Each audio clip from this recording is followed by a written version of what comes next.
А у меня сегодня день рождения, и я снова собираю мужу с собой еду на работу.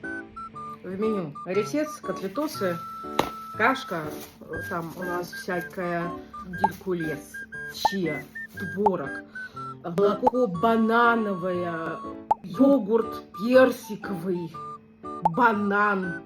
Я еще хотела засунуть мороженые ягоды, но потом стало. Ну и самое важное, я ему соус еще с собой налила. Спасибо. Хоть кто-то из жен твоих вот коллег делает? Нет, только ты.